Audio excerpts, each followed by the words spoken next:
Hello, everybody, and happy Star Trek Day. Welcome to episode 77 of the OG Technically Trek. I am your humble host, Dave Prime, and over yonder there, back from the dead, our witchy captain, Captain Katie. How you doing, my dear? I'm alive. Yay. I really do feel like I'm back from the dead. Honestly, what a couple of weeks. It's been a challenge. I feel yeah. I've had a lot of personal struggles these last week or so, but soldiering on, make my way through it. But if you didn't catch it at the very beginning of the episode, those that may Good. not know, which I mean, my viewers, they should know. Today is marks the 59th anniversary of the US airing of the first episode of the original Star Trek Where No Man Has Gone Before. And it's saying it actually aired up in Canada 2 days before on the 6th. So yeah, Phil and people north of the 49, they got to see it before the Americans did, which is kind of not fair, but being an American series, this is the official anniversary, so we're pushing forward to the big 6-0 for Star Trek. So that's something to definitely be looking forward to. So it's just Absolutely. and so much has evolved with the series and the franchise as a whole. But it's humbling that here, technically, Trek, we're just a small piece in that huge puzzle of the Star Trek fandom. And I love it. I mean, I went from hating Trek to falling in love with it. And it it's a comfort for me now. Sometimes especially if I'm in so much pain and I can't concentrate to read or anything, I'll put Star Trek on and I'll just scroll through all what I call my comfort episodes. It's the only time that I skip any episodes, and I'll just watch a load of my favorites. Yeah, see, I tend to do that, but as chaotic as my schedule has been the last couple of weeks, it's just like I'm watching it just hours before this episode, so hopefully things will settle down here soon, like this stupid cough. Well, But I'm fully caught up on Strange New Worlds now. I only hey, got caught up today. I've actually done a full rewatch of all three seasons so far because I wanted to fully refresh myself. But yeah, I very much liked this episode and the previous episode as yeah, well. we'll get to that there in a Yeah, minute. So, but the one thing that makes technically Trek our show unique to other Star Trek podcasts is that we welcome and encourage live participation, not just in the chat, which is already lighting up on YouTube. So, click the link down below if you want to partake in the live chat, either on camera or just audio. If you're camera shy, you're not, you did put your makeup on or anything like that, it's cool. We have about seven slots available right now to deal with that. So yeah, and see, we got to give that quick little shout out to one of my streaming partners, Dubby, is saying they put a lot of great things out here, and I actually wrote a script for this, so I might as well go on it. I say they got a lot of flavors to choose from. They got purple dub sauce, big energy tears, galaxy grenade, and yes, they still have a limited selection of Grandpa's denture water. And I keep on saying I'm going to buy some of it. Low key, say when I went to the dentist again last week. Oh yeah, laughing backstage, Travis. But it but just yeah, doesn't sound I very appetizing, but I'm it, sure that it actually does taste really nice. yeah, see, and I will taste it because I got a mold done for get some partial dentures for my upper quadrants in my mouth, so I'm gonna have a full set of teeth again. So yay on that. But before that happens, if you go to w.gg and use the code TechTrek, TEKTREK, you get 10% off your order as long as it's not one of those bundle deals. If they put a lot of stuff together, they're already giving you a deal. But if you get like one or two different flavors, a tumbler or two, you get 10% off your order with that. And say so I do really want to hear what before we bring everybody backstage up for. Just want to get your thoughts on the post-credit scene from last week, Katie. And I'm going to step away for a hot second because I forgot to hit my on-air light from my front window. Well, Oops. I nearly forgot about the post-credit scene, I will admit, but I remembered and I watched it and I was just, I was giggling, and at one point I was cackling, and I just thought it was so funny, but it was so adorable as well that Spock of all people was teaching another Vulcan about being human, and then right at the end, that smile. Honestly, I mean, it's like I said backstage before the show started. I have always had, right from TOS, I've always had a big soft spot for Spock. He is just adorable. I've always loved him. And I think that, is it Ethan Peck? Yep. Yeah, he portrays Spock beautifully. And that smile, I'm sorry, but that smile, I keep going back to it because it is just absolutely adorable. And it was sort of character for him, but at the same time it wasn't, because in previous episodes he's been exploring his humanity a lot more, and is especially, I think, with the other crew members being turned into Vulcans, he actually started appreciating both halves of himself a little bit more and started to harmonize a little bit, because he's always been torn between his Vulcan and human halves, and teaching another Vulcan how to be human was just, it was lovely. It was just such a sweet post-credit scene. And yeah, I hope we see more smiles from Spock, although I don't think we will. But I think there's going to be at least one more. Well, one tonight, and again on the season finale episode, which I can't believe we're already talking about the season finale of Strange New Worlds.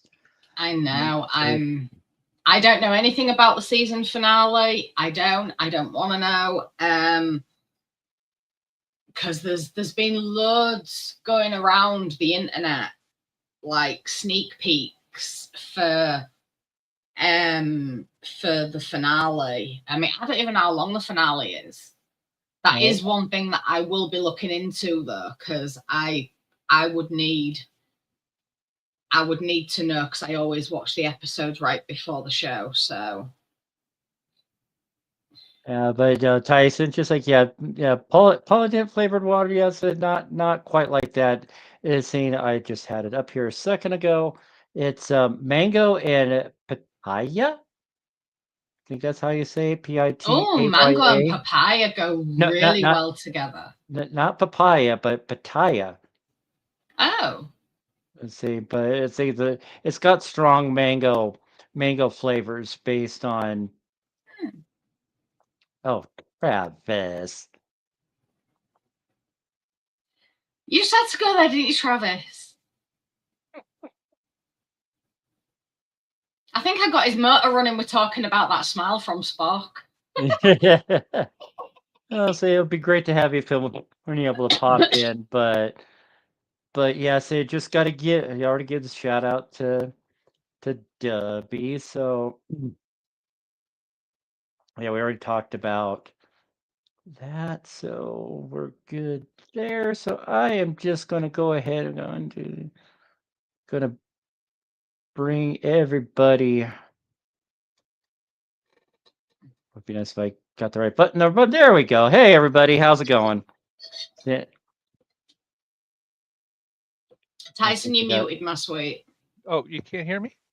We can hear you now, and Travis. Yeah, no. Oh, okay. Yeah. Yeah, I'm glad you stopped me, because I was going down the whole family and the different flavors we could, we've got Uncle Joe's bong water, Grandma's laundry water, There was going to be something about, you know, uh, cousin Pete's toilet tissue, but I decided to stop it there. It was just getting a What, little gross. I'm thankful that you did.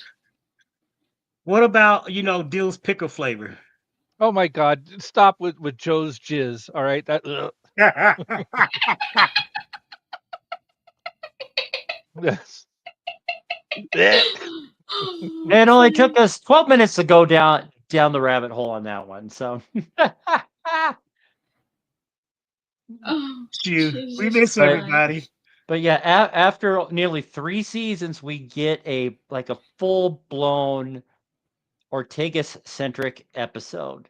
Not only does she Yes. fly the ship, she can kick ass when trying to survive.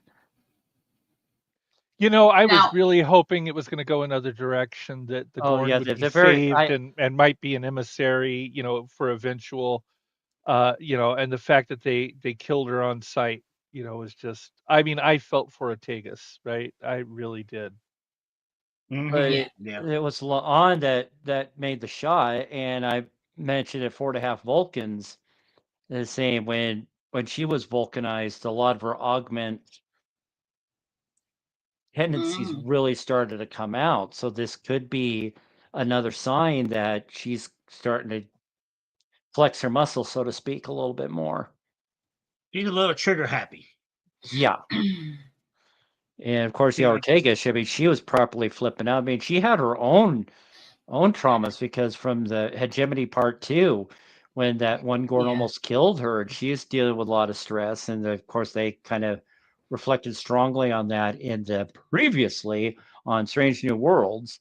And it just really showed the animosity and the core hatred for Gorn. And of course, when she first discovered the Gorn, she was like, "Oh hell no!" But the Gorn was really atypical of a Gorn.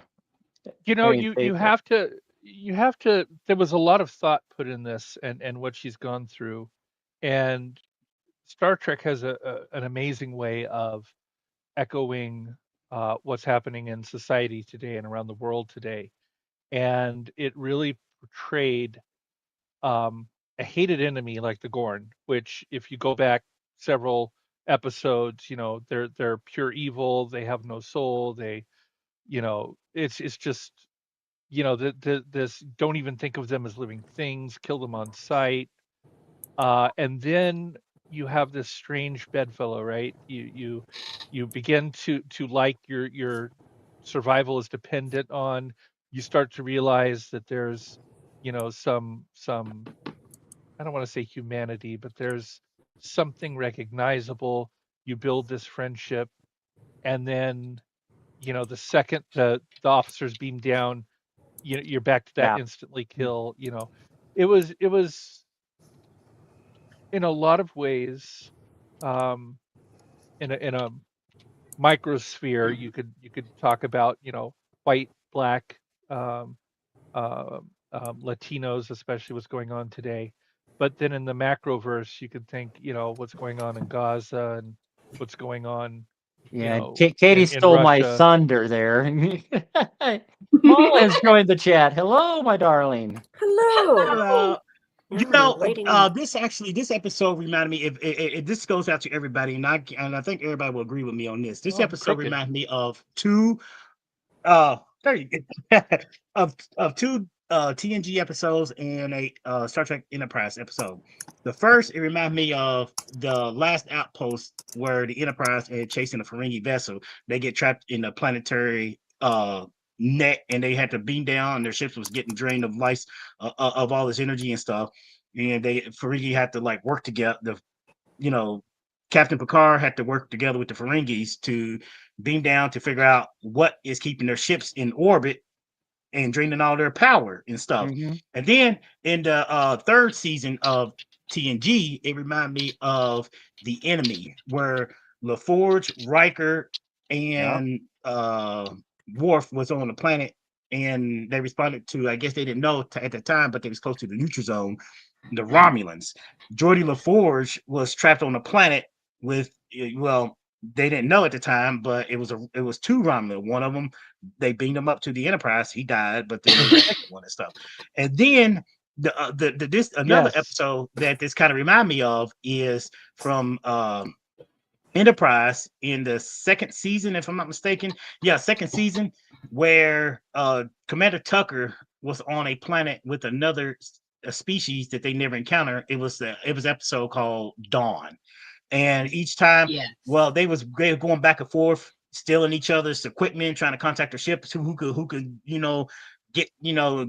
get to their ships whatever faster and stuff like that. But in the end, they had to work together because both of them was going to be toasted alive because of the star, whatever, the sun or whatever was coming up and everything. And it was really cool, even though it was still nightfall, the temperature was exceeding a design limit for us human beings. I think there was a larger dichotomy though between the Gorn and Ortegas. With the Romulan, like in that episode where Geordi and the Romulan are in a pit and they have to work together and they phaser some metal and they crawl out of the pit, and that whole and Geordi can't see because his visor's gone, so the Romulan says, "I'll be your eyes." That First ask questions later. Romulans are humanoids, which we have political differences with, and they are enemies. But the Romulans don't eat humans. The Romulans don't need humans to breed. The Romulans don't, it's like there's a bigger dichotomy here. It's like, I'm your food source. Like, you're going to eat me. A Romulan isn't going to eat you. I feel like that made it. Where's Chris when you need him, right? Romulan will. Where's Chris? Well, considering what that mouth looked like, I don't think I'd want him to, but too many teeth. Yeah, the Gorn could slip and all of a sudden you have a piercing, right? Or 10. Some people have anyway. I don't know. You don't want a Gorn to play Tune in Tokyo. That's probably not. Ow. I love you, Tyson. I really do. But no, I am not ashamed to admit that by the end of this episode, I was in tears. Yeah, it was many reasons. I cried for the Gorn. I cried for Ortegas losing a friend, and that another friend was the result of her death, and for all the trauma that Ortegas has been through and what she must have gone through, even though it was plain to see. Because Melissa is just an absolutely phenomenal actress, and her performance was outstanding in this. And is she gay? I'm assuming she's lesbian, and I know that's a huge stereotype. So. Why? Really? I'm not sure actually. I didn't think to ask her. I've always got that vibe from her. I don't know why. And maybe I'm ascribing masculine qualities to her because she is a badass, and that often translates into. There is somebody who is LGBTQ that's a cast member on the planet. I remember hearing about and I read about, and she confirmed she is the actress who played Uhura. Yeah, she's buying shit. Them. Mm-hmm. She was in Now, Rent. see that I would not have. I did not get the. My gaydar did not go off on her. Did go off on Ortegas. I mean, I feel like she might even have a penis, but I mean, not. I don't think she's trans. I just mean she got balls. I don't know. We just call them chesticles. Melissa Navia identifies as queer, gender fluid, but not gay. Who now? That's Ortegas. Ortegas. Yes. Yeah. Now say that again. She identifies as gender fluid. She does not identify as gay, but is openly gender fluid and describes herself as queer. That's Google's AI overview. Well, I had some gender fluid on my face the other day. Who's what's it? I said I had some gender fluid on my face the other day. Oh my.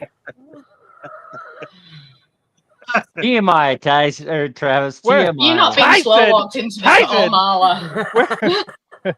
I need harder stuff than light beer for this. I don't Tries to know. get blamed for that joke. Luckily, I've got extra Look up. strong anti-homicide juice. I Just got have my some. liquid Coke. I just got some I'm a lightweight. tea in my Emerald Queen Casino tumbler. Say if you want a fun little casino in the Tacoma area, EQC is the place to go. Guys, give us You're that you're shameless a couple plug of there. miles away from Tacoma. I feel like I know, but I got this when I was still living out there. So Guys, give us The a o- like and subscribe. yeah. I flew out when I went to see my brother SeaTac, which stands for Seattle Tacoma, because I guess they're very close to each other, and so the airport's called SeaTac. well, it's kind of in the Uh, middle, but yeah, they're all I about thought 15, that was 20. your brother's name. I was like, Oh, no, where no, did no. they come up with that? SeaTac is the name of the airport. Am I right, Dave? I'm not making that up, Yeah, right? It's called yeah, SeaTac. it's a Seattle Tacoma International or SeaTac Mhm. I'm for glad short. that Marla thought that as well, because I was just like, what a name. No, I flew into Interesting. SeaTac, which is the airport, Seattle Tacoma Airport, and then we drove down to Bremerton, which was about an I hour. am so We sorry. didn't use I'm so we sorry. didn't use the ferry, and I'm waiting for Travis to say something. But you drove you drove by the EQC on your way since you went down and around you wings. had it Yeah, was right. we had to go around the Puget Sound to get into Bremerton, and then we went through. We also visited a little. Speaking about the ferry, how long did y'all ride him? We went to a small Took 'em a Viking minute. town called Paulsboro. Have you ever heard of that? Paulsbo, yeah. I don't know if it's Paulsboro, No, whatever. it's Paulsbo. And we went to JoJo's Fish House, which has a statue of a walking fish outside of the establishment. You've been there? I've been there, yep. I've only been there once because I only visited Same. once, but it's pretty nice. Big I love Dave, the area. real quick, Dave, I'm gonna say this. I am sorry for your Seahawks because my Patriots, they got whooped too this past weekend. Yeah, saying new guy in charge at behind the wheel at the quarterback. So I heard Darnold. Yeah, he did kind of stumble a little bit a few times, but it's early in the season. But it stung that A, it was in our house, and B, it was to the Niners. Yeah. You know, I just cheer trying every to time the Chargers lose now. why is that? But they used to be the San Diego Chargers. Now they're the Los Angeles Chargers. They can suck I Travis's don't dick. do I don't American care. football. I'm not. I don't even do British football. George know- Spanos. You know about this episode. I want to get back to this episode because Yes, please. there was one thing that I wanted to say that started out. It was started out as a routine. Of course, everything started as a routine away mission, you know, and all of a sudden it was like whoosh. There's a wormhole that just appeared out of nowhere. They didn't have any kind of readings or anything. It just appeared out of nowhere. Which wormhole's But that? well, I mean, you will have some sort of, intermittent graviton flux or some sort of tachyon readings or something, you know, but it just came out of nowhere, and I was like, that seems kind of peculiar. But I said in Star Trek, it's kind of like, maybe there's. I don't think it's peculiar at all, though, because with all the wibbly wobbly gravitational whatevers, I can't remember the technical term, but that's my technical term for it. All the wonky gravitational fields and stuff that probably mask their senses. I believe And then that's with how proximity, Neil deGrasse it Tyson opened properly. describes it. Yes, wibbly wobbly. That's correct. Exactly. So I'm sciencey. Mm. I use technical terms all the time. There was a TOS reference early on in this episode when Spock was expressing his trying to think of the word, his disappointment that he wasn't going with Yes. Ortegas on the way mission. That just every ounce counts. That's exactly what Spock said in the Galileo 7. when they were on a shuttle and they were crash landed on a planet. They had to try to Yeah, get back into orbit. yeah, Because they wanted to bring the dead bodies of the crewmen, but they couldn't. They had to bury them because every ounce counted. Remember yeah, those giant creatures with the spears? Yep. yeah. Oh man, I forgot about that. Yeah. That's pretty. That was pretty interesting though. But it really, like I said, it wasn't this. I didn't really feel like this episode was. It was okay for me in a sense because the last couple episodes was like, oh wow, especially like last week's episode, given the post credit scene and stuff and everything else. It just kind of felt like okay, we're getting ready to set up for the season finale, Yeah. I and agree. and we did. It just seemed like okay. I knew she wasn't going to die, but I was like trying to figure out how are they going to rescue her if the wormhole is closing, it's collapsing in on itself and stuff. But then, something kind of told me if they can't take a shuttle in, I'm sitting there thinking the only thing I could think of right before a horror even suggested it is take the Enterprise, but they used the Enterprise as a doorstop to, I mean, they used the deflector shields and they used the Enterprise as a doorstop to wedge the wormhole open. And I'm like, you know what, that's actually very creative because you know I can't remember seeing any think about any episode prior to that, any past episode of them using the ship and the shields to wedge uh a wormhole open in such a way, It's not because been done with a wormhole before, but it has been done before in Trek. You Yeah, know I It was know what? done they in use Voyager for a start. Yeah. well, Well, they used the and Dekion beam to do that, if I'm not mistaken. you Yeah, know what but gets me is there's all these reasons why they can't use the transporter, right? There's this mineral in the rocks, we can't use our transporter. There's ions in the atmosphere, we can't use our transport. There's all these reasons when they come up, the plot points why they can't use the transporter, right? But here they are using the ship in a freaking wormhole to use their shield to keep it open, and with all that gravitational flux, and you're telling me that that doesn't attenuate the The signal of the shield, transporter beam? the shield. Really? But you know what? Transporter do have a limited range. They do Okay, have they let, do let's have a very limited range. let's talk transporter 101, and I'll just give a 30-second. What this does is it deconstructs matter. It transmits it on a carrier wave, and then it reassembles it at the point where that has been targeted, the Sorry. landing point or whatever you want, right? But it's still a transmission. It still uses a carrier wave to transmit that back, because energy and electromagnetism, the way radio works, is and I, ask me about radio. I know a little bit about it. So Nikola Tesla. yeah, it's going to be transmitted on a carrier wave and reassembled. The gravitational flux, the fields, all this stuff that is happening will attenuate that signal. Like Yes. all the reasons there's magnesite in the rocks, we can't beam anybody up. Bullshit. You can't beam Yeah, anybody but up. didn't But in they? in a wormhole you can grab people, you can no. But didn't they? They didn't use the shields directly. If you could beam somebody up wedge. while you're in the middle of a wormhole, you can beam somebody up any freaking where. I'm sorry.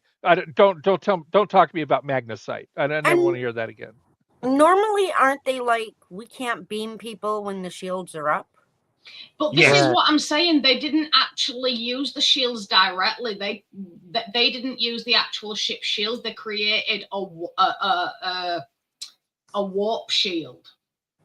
Yes, they use the inverse warp field to channel through their deflector field. a Metron, Phil. I know. I And wanted to talk about the Metrons. Yeah, Yes, that we was- could get to that before Tyson has to leave and everything else because they said Metron. I was like, no way did they not bring. But real quick, that they can at full strength shields they cannot beam in and out, but yet when they can attenuate their shield strength to a way where they can, as Tyson said, they can send a transporter signal through and back up and stuff like that. But shields can't be at its full strength. That's In the way best of I have learned. circumstances. In the best Yes. of circumstances. Now we're talking about the ship is in the middle of a wormhole, an Einstein-Rosen bridge. It's in the middle of a wormhole, and it's being able to precisely target and beam down and beam up, but at the same time, some magnesite rocks. Oh, we can't beam. That's bullshit. The Metrons probably had something to do with it. That's Phil's theory. All right. Well, okay. If there was secondary technology at play, I'll give this a pass. But if you're talking about, 23rd century Enterprise in this situation using the transporter the way they did, But hopefully, yeah, Phil will be popping in eventually. But yeah, he's just in and the weren't the chat at the Metrons moment. the ones in the first Gorn Kirk? With Arena, yep. Yeah. So that Well, I there wonder why has they had to do it again. It was only 10 years split between them, right? well, they were trying to see if there's been any any advancement, any more that the Gorn and the humans are more even keel. But The Metrons told Kirk maybe in 1,000 years or two, you'll be. So why was there a 10-year, like they did it first and we'll wait 10 years and we'll do it with Kirk, and now it's going to be 1,000 years? But I think they erased Erica's memory of them, Yes, but they not of the did. experience. Yes, Yes. she So- didn't remember the Metrons, but she remembered Yeah. what happened. And So, that's basically how they've got away with it. and they might have been looking for like female aggression versus male aggression to see how There those you would go. play out. That's Yeah. true. yeah, because Both- both the Gorn and Ortegas female, and then the Kirk and the Gorn captain obviously men. the Yeah. Klingons have changed a bit over but the Yeah, Gorn has they had the most have. radical. I mean, the Gorn does not look like the humanoid with the freaking fabric No. eyes. No. Space Muppet. They do not look like 1960 Gorn. No. Oh, Now, maybe Worf can explain away the ridges, but I don't know how they're going to explain away the difference in the Gorn.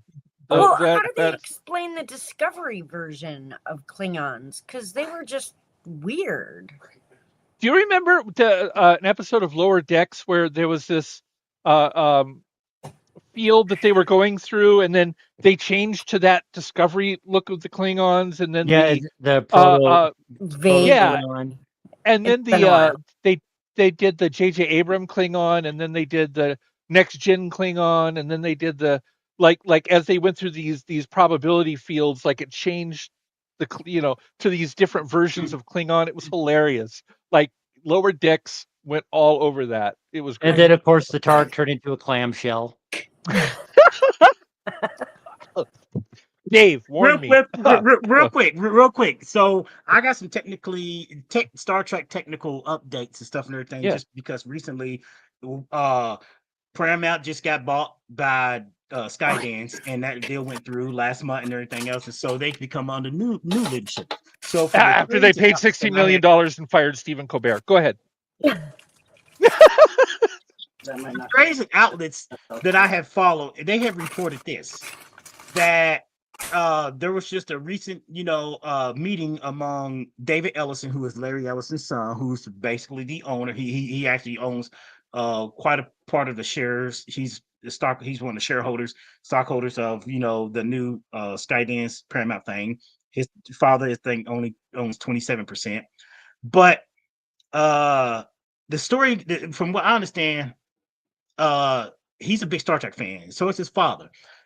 And they went into these board meetings or whatever stuff and everything else, and they said that they have not really been happy with what they've seen coming out of Star Trek in the last several years. And they said the last Star Trek movie was Section 31. They said it should not have been greenlit. They said it was a movie that it should have been talked about, but it should never went in development and stuff like that. There was a lot of people who saying that they talked about trying to redirect and bring Star Trek back to a type of way where Gene Roddenberry and Rick Berman universe type of Star Trek is, because people are getting a lot of us have been so confused with the prequels and stuff and all these other, and it's making no sense that people are a lot of us fans are arguing, do they exist in a separate universe or do they exist in like the Kelvin universe?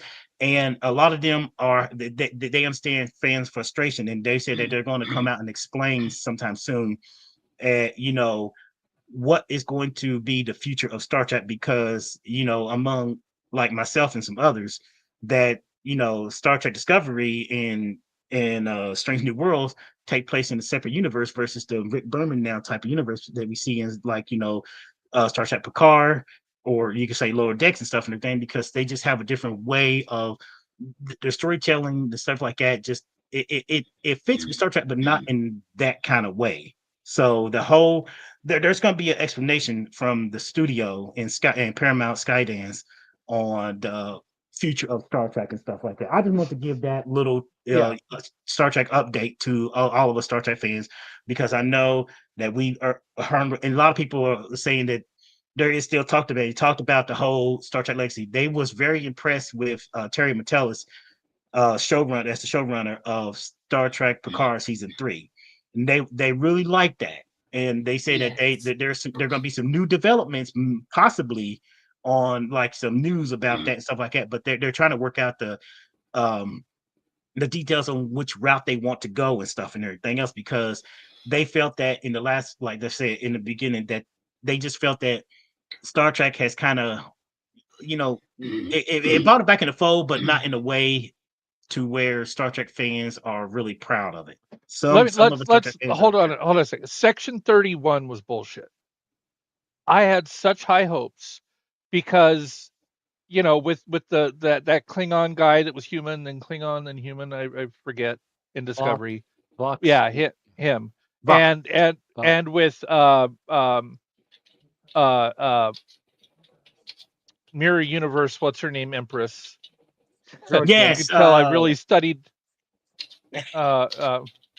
Anyway, Giorgio. Yeah, I thought they were going to do something Discovery-like, in the movie. That it would be entertaining. It would be very Star Trek. Instead, they turned it into a fucking Marvel movie, which had nothing to do with Star Trek. These guys, a laughing Vulcan, a fucking cyborg.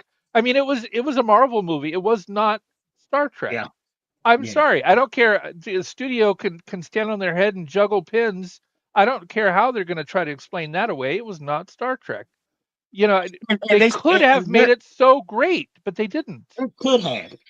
They said, because they said one of the things they talked about in this boardroom meeting is just the lack of understanding of the Star Trek of Star Trek in general, about that movie. They say that movie, in this case, I heard that Trey said that they know somebody from the inside who said that David Ellison said that movie should never been greenlit. No, he wasn't happy with that movie. And don't get me wrong, I love Marvel and I love DC Comics. And if they would have made a movie like that wasn't called Star Trek, but it was just a generic space movie, I would have probably liked it.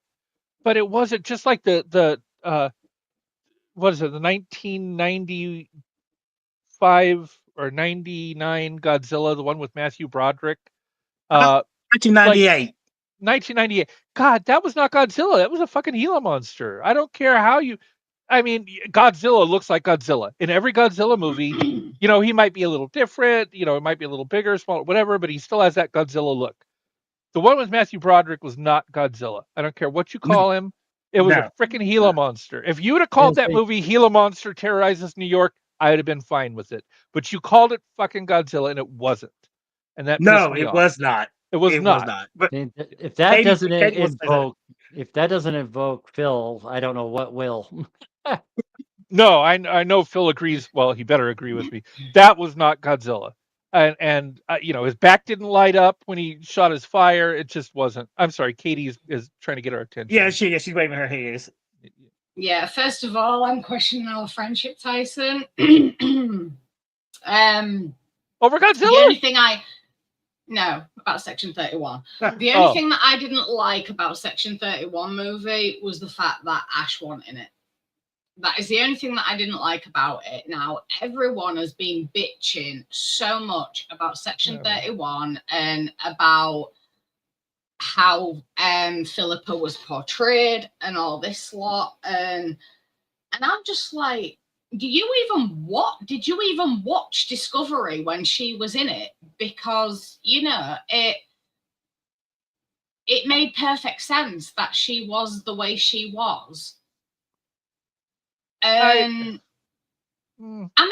so other people were, because I actually watched, I can't remember what the podcast's called now. Is it Strange New Pod?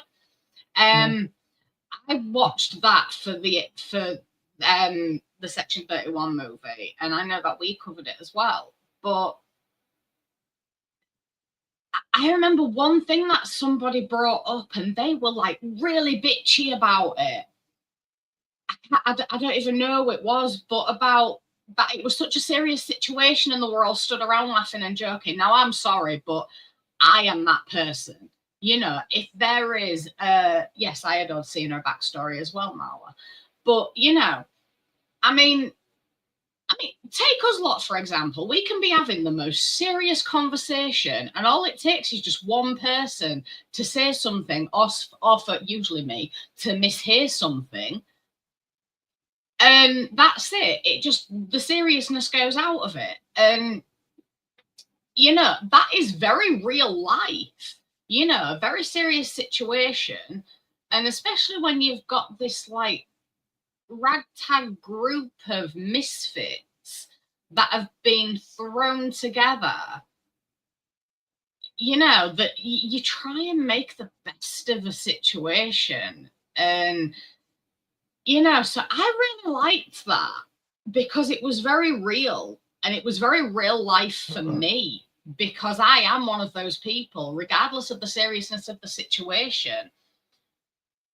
You know, I will try and make light of stuff just because it's needed. I know. Moment. I have been on the opposite side of this fence. I am one of the few people that really love the M. Night Shyamalan's version of Avatar: The Last Airbender. Now, I'm going to get hate mail for even saying that I like that film. But I do. And I watched the cartoon. I watched Korra. I watched the Netflix series, which I thought was brilliant. And I was a fan of the cartoon. I was a fan of Korra.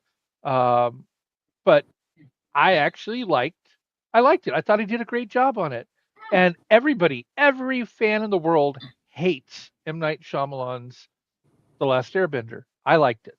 So Katie, I'm in the same position you are, where you like a movie where most of Star Trek fans hate it, but you like it and you have your reasons. But apparently I'm a bad Trekkie anyway, because I don't like TOS. You know, but you know, this is where me and Kyson question each other's friendship. You know, well, I guess I'm a bad Airbender fan, but I mean, I like them all. You know, I just do.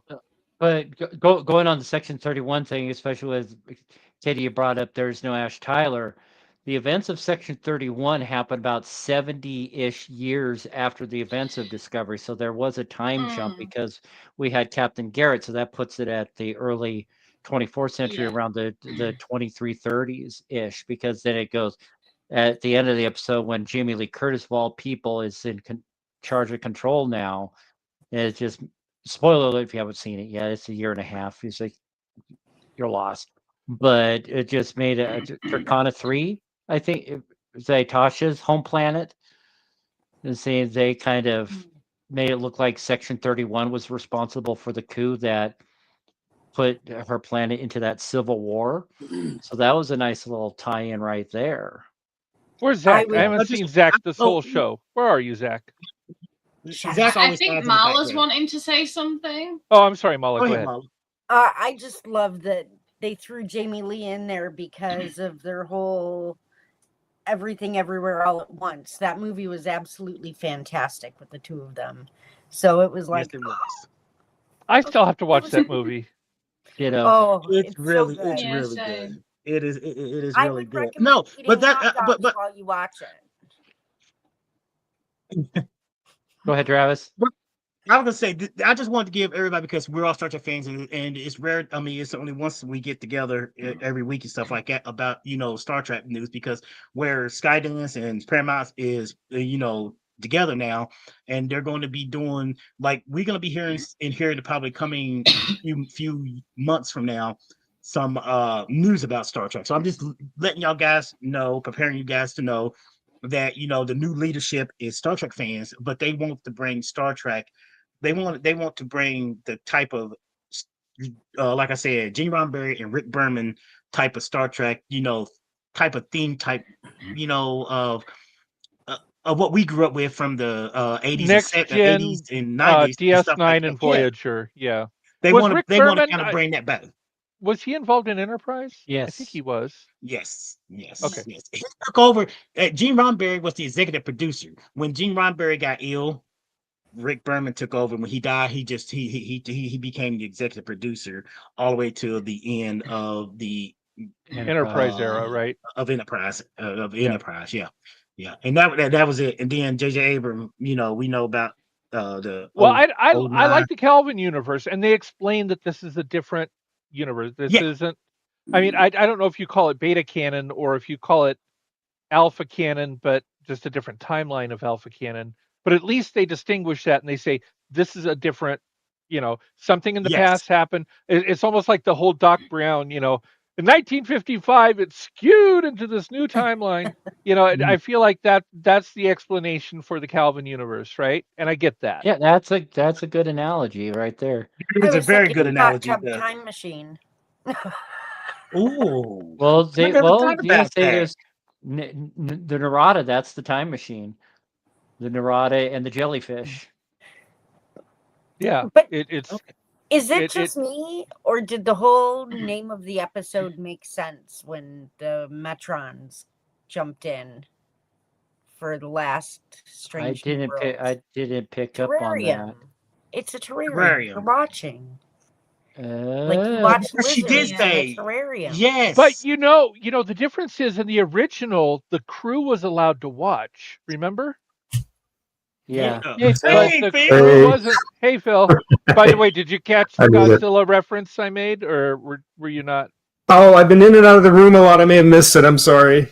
Okay, we were talking about Section 31, and oh my God, that's not Star Trek. It could have. It's more like a Marvel movie. And then I said the 1998 Godzilla to me is not a Godzilla movie. The one with Matthew Broderick. Yeah. Because it looks like a freaking Gila monster. Yeah. It doesn't look like Godzilla. His back doesn't light up. It just. I mean, if you'd have Nice. named that movie, Monster Destroys New York, I would have probably loved it. But it was not Godzilla. Period. Yeah. Real quick before you have to go. But because we got everybody in here, real quick, everybody, if you've seen the post-credit scene from last week's Star Trek, I want to hear everybody's take on. I haven't seen it. When it started with the credits, I just left. You missed the Doug Spock moment. Oh my Oh, God! Tyson! Wait, was this the one with the soup where they taste the soup, The birthday. No. or was it after that? After. No, No, it was a post-credit scene. After the credits. after the credits, they had like an extra. There's like an extra 4 or 5 minutes. So wait. I gotta go back and see that then. Hold on. I can't hear this. I gotta go back and watch it. So we'll talk about that another time. It's hilarious, Tyson. I gotta watch it. That stuff I have.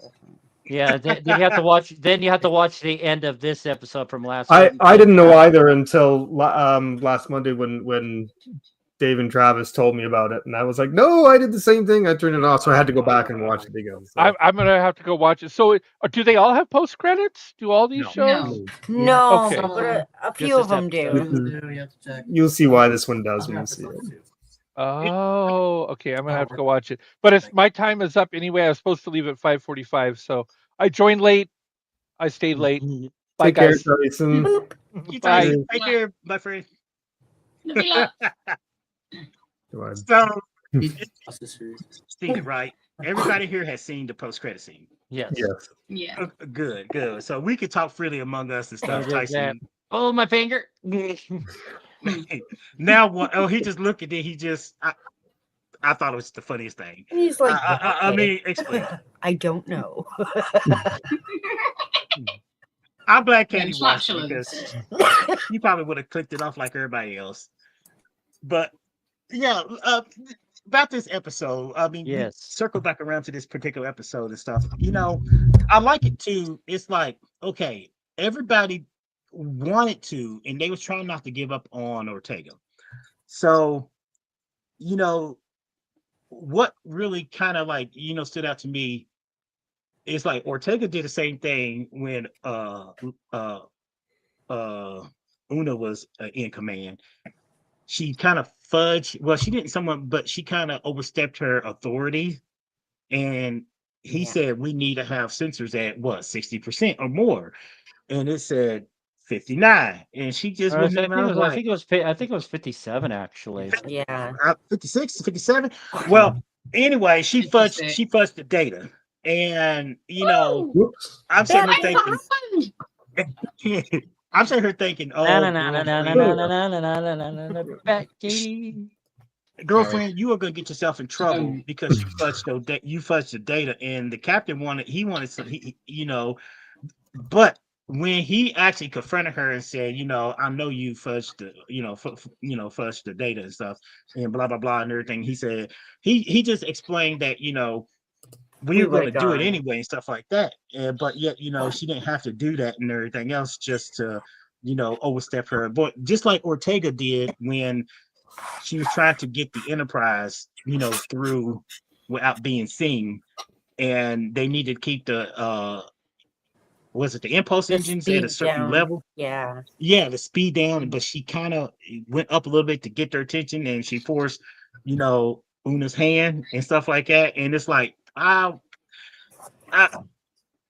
it, it's kind of it's not like a trope, but it's like these junior officers intend to do things against their commanding officers' wishes, even though it might be good. It's like you can get yourself in serious, trouble and reprimand for, doing something that was not given any kind of orders to and stuff and everything else. And it's like there is that's why they say there's such a thing as chain of command and stuff and everything. But Pike understood this. He understood, and he's not one of these hard ass, commanding officers and stuff and everything else when it comes to, his crew, especially his senior officers and stuff and junior officers. But it just goes to show you that some of these characters intend to take the initiative in their own hand. And that's one of the things I've seen about But how I they write think how they write these. their Go ahead. choices to not follow the rules are what create actual Starfleet protocol in the long run. I was going to get to that. I was going to say, it does.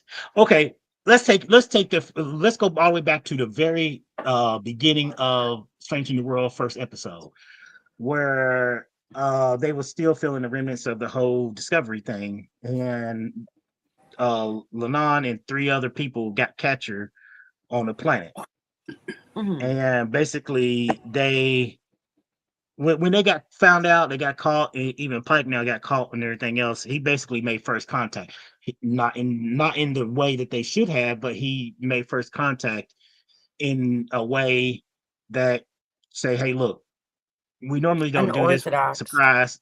There's aliens. We're alien stuff. Blah blah blah and whatnot and everything else and stuff."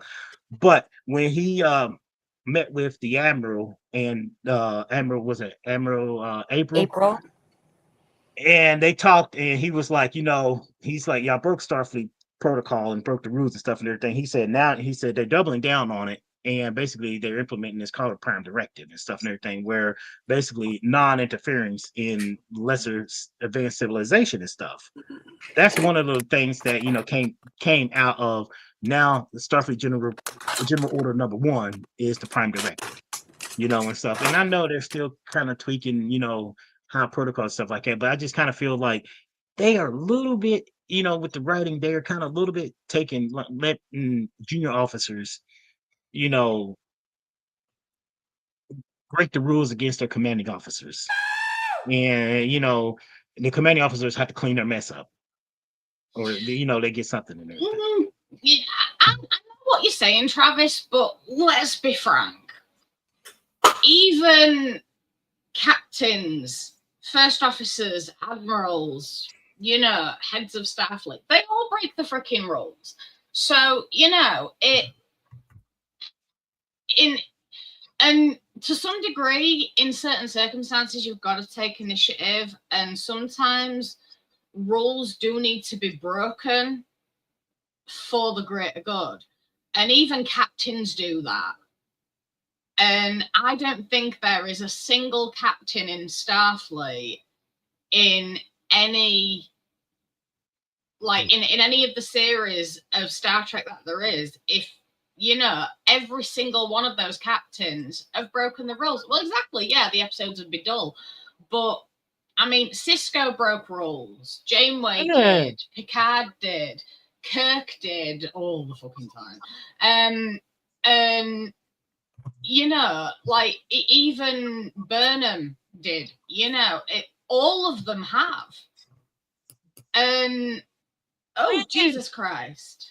Your camera's possessed tonight, my dear. Squirrel cam. Yeah, I know. I don't know what the hell's going on with it. I had a feeling it'd do this though. When was the last time you did an unplug and replug of the camera? Saturday, when I changed my bedroom round. And I reset it before I even turned my PC on today to make sure that it was stable. But I'll have to redo it again. But, it's fine. Everyone's used to me zooming in and out, going upside down. We'll just all have to do the back dance. Yeah. Archer stole the warp drive from the aliens. Exactly. So every single superior officer has broken the rules in some way, shape, or form for the greater good. And question: what is the greater good? I mean, I hear that a lot, but people say the greater good. But then it's like, what's the purpose of having rules if you're gonna break them? I mean, if you don't live by your own rules and stuff and everything, it's I see that. I know, and I've seen Star Trek captains and others and do that and everything else. But it's like, does the end justify the means?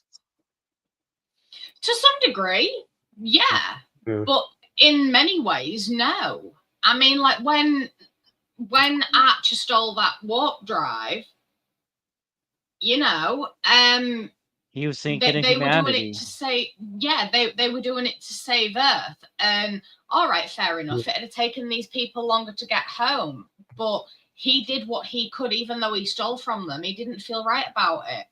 But it was the only way that they would be able to carry on in order to try and right this wrong or whatever, or like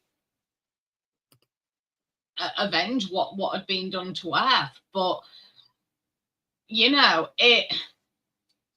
left them with as many provisions as possible to make their longer journey a little bit smoother.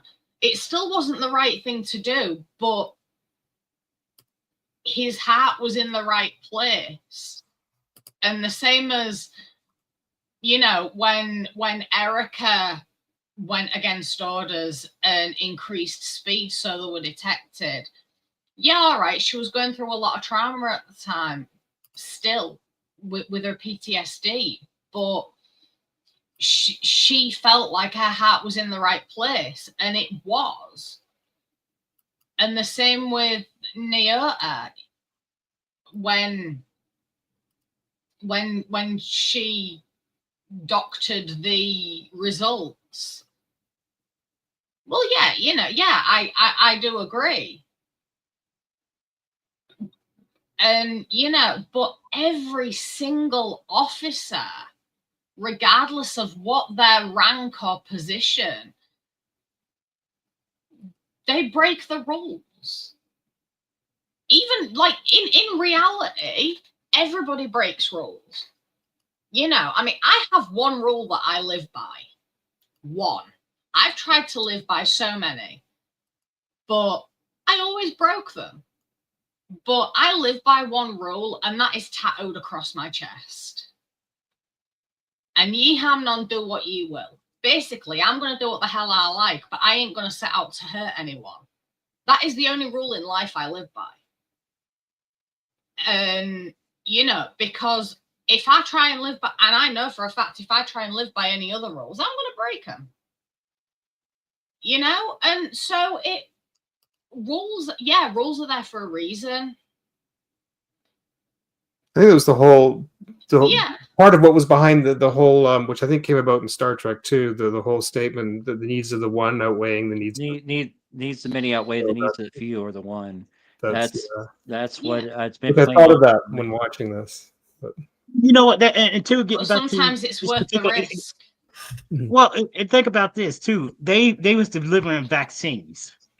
They had to meet up with another starship to deliver vaccines. And I wanted to bring that up. Did you catch the name of the captain of the constellation? Yeah. Oh, I did. Yes. I did hear that, and I was like, "Oh, interesting." Yeah, so if he was a captain back then, he became Commodore Decker, and then of course we know, like one of my favorite Trek episodes, the Doomsday Machine. Mm-hmm. The Doomsday Machine was yes, that was such a good one, Decker. You know, oh man, but you know, I mean, what and.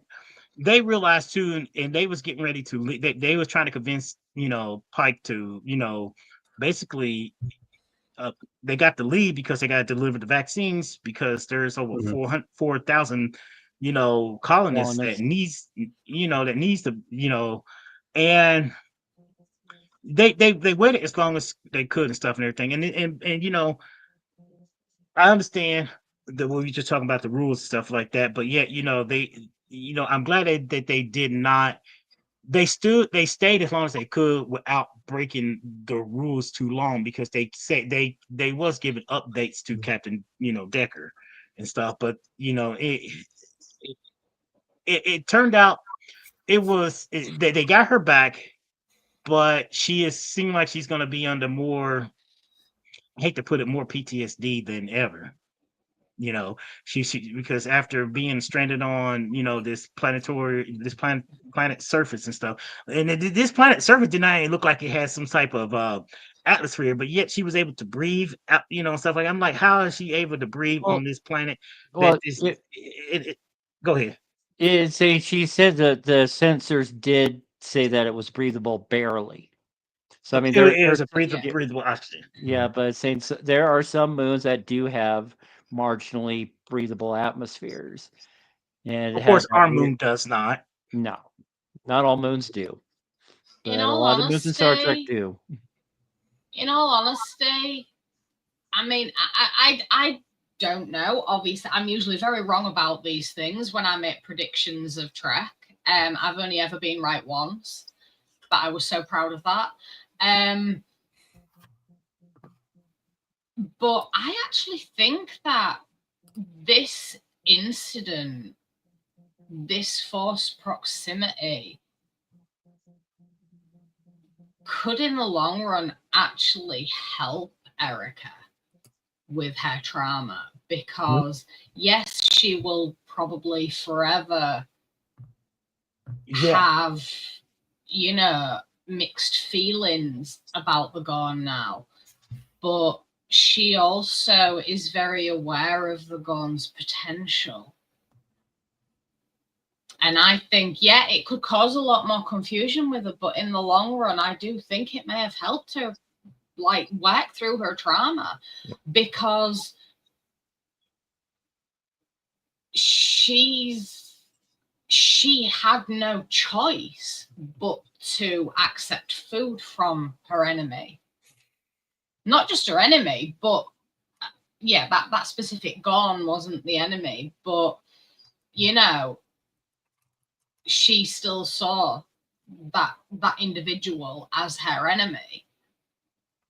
And that's what I go back to the previous episodes I talked about earlier, Katie. You remember the TNG episode with the enemy with Geordi with the Romulan on the planet?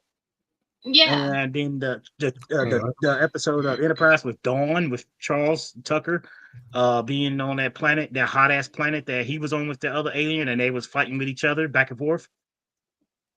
This was a lot deeper though. I agree. I think because Erica was impaled by a Gorn. She had a Gorn hand through her chest. And it was severe. She nearly lost her life, and then she was forced into a situation where she was facing that trauma head on. She was actually doing a lot better.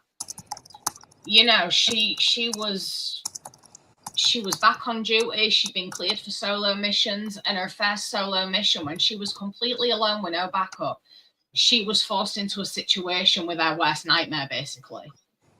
And she had no choice but to accept food, shelter, and she actually realized that, maybe not all Gorn are the same. And I mean, I don't know how long that Gorn had been there, but she'd obviously been there for a long time. And obviously it was an escape pod. That was mentioned, that it was an escape pod that had crashed with the Gorn. But I actually think that the Gorn do go a lot on instinct, and they are more animalistic in a way than we are, because they go more on instinct. However, they obviously do have a heart. I mean, when the away team beamed down from Enterprise to go get Erica, that Gorn had no idea that they were there to save her. All she saw was weapons and them running towards Erica, and she wanted to protect Erica, and she was killed for it. And maybe she knew that she would be, and she wanted to end it there, because it had already been established that she couldn't go back to her own kind, and she'd finally made a friend, and maybe she didn't want to die alone. Maybe she knew what had happened if she ran to Erica. There is also that as well, but she was quite protective over Erica, and Erica became very protective over her. And that situation, I believe, really helped Erica. Until her friend died. Well, yeah, she will still have that trauma, but it shows a different side to the Gorn as well. That has never been seen. And maybe that's what happens when they're not working collectively as a hive. Well, take out one of Mala's comments on the screen right now. That's an interesting thought I never thought of, about just like, she might be Gorn menopause. She wasn't at that point, but but no, but about go ahead, Katie. I thought that the Gorn was of an older generation, possibly. And we don't find out how long she was actually there either. No, they never established that. Couple days, going by couple everything, months. I think that she'd been there a while. But because the Metrons, we don't know. She could have just plopped her there. Time might not be as linear because of their influence. Very true. Right?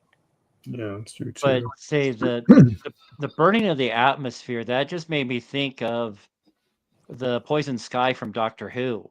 when the Santarans were poisoning the planet. Mummy. Are you my mummy? But But when the doctor was able to burn off the gas, but not the oxygen, so there might have been something there with what Erica Could shot be. up in the atmosphere. But I mean, Erica had some really good one-liners in this episode when she was about ready to crash land. Say, "Come find me and bring snacks." bring Yes. snacks, yeah. But So she's a her woman after doesn't my own bring heart, because snacks that's on a way. what's that's that? somewhat what I'd say. What was that, Mala? I said, who wouldn't pack their own snacks on an away mission? Well, that kind of And- because she did have the MREs, but surprise, they got burned in the crash. Yeah. Yeah. I'd have snacks in my pockets. I'm a Mm. snack whore. Yeah. Yeah. I'd probably have cheese stored away somewhere. Well, you Yeah, just but saw her- me What did snack she? it What on did the she say? pretzels. What did we establish? What did we establish earlier? Every ounce counts. So she had to be careful at taking too much. That's Yeah. true. With her. But her sheer giddiness when she was actually able to create water. Well, she was able to construct a water condenser so she could have water to drink. Yeah. And then she was able to jury rig that tricorder to be a universal translator so she could at least have limited communication with the female Gorn. I mean, that just shows the level of ingenuity that she has, that when And her skill set. when your back's up against the wall, you're Yeah. able to figure out solutions that even Scotty would be proud of. But she's very mechanically inclined. I mean, she's building a motorbike in her quarters. So I Mhm. love that about her. I Yeah. find that very relatable. I love mechanical Well, yeah. stuff. This episode really did show what she was capable of as well. Did. I mean, it's like everyone said. We already know that she's been building a motorcycle, and she was able to do the water condenser, and She pays attention. and she's very multi-talented. Very capable. I mean, I love she is independence. Erica Ortegas and she flies the ship, but she is so much more than that. And this episode really did showcase it. And you know, if Sorry. you think about it, most pilots should be able to fix their own ship in a limited capacity, just in Oh, case yeah. they're stranded somewhere, right? Absolutely. That seems Yeah. to carry over. I love that. You have to I have love some how- sort of knowledge of mechanics. Yeah. Exactly. And I love how Pike took the wheel. That Oh, was yeah. great. Yeah. Yeah, so next Erica, I'm the next best pilot. That just a look that he got from Una, just like, okie dokie, whatever you say, sir. Yeah. Yeah, I really did like that. Can I just say his hair as a Vulcan was just too extreme? Oh, It was like Oh no, the do you worst know what? 1980s Instant slut hair. puff on the planet. Like, Oh no, have you ever heard of Jedward? yeah. Sorry? Eggwood? Have you ever heard of a set of twins called Jedward? Yes, I love Jedward. As soon as I saw Pike's Vulcan do, I thought of Jedward. Me too. Yeah, That's so what was funny. that? But Sean wouldn't Yeah. have gotten the reference, so I didn't say anything. I was like, that's so Jedward. Oh no, I love Jedward. But no, honestly, if any of you lot don't know who Jedward are, if you run a Look search them for up. Jedward, I just you did. will understand are- what me and Mama They're are on about. Adorable and Um, hilarious. Yeah, They really are. they are like ADHD on steroids. They Oh, really yeah. are. Their songs are campy but fun. Yes. Like, I enjoy them, but I wouldn't buy the album. But I'm also Oh, like I love 20 them. years older than they are, so it's probably best that I'm not. But no, honestly, as soon as I saw Pike, once he was turned into a Vulcan in his hair, I'm just like, Yeah. oh my god, Jedward Just like- Trek. So extreme. He could hurt someone with that hair. That was like the ultimate hair helmet. Like, I kill you. Yeah, and then the comment that Marie made in front of the Admiral about what the Admiral said about his hair. And then about the more extreme Vulcan hair. I'm sorry, but I just I There had to they say are. that. No.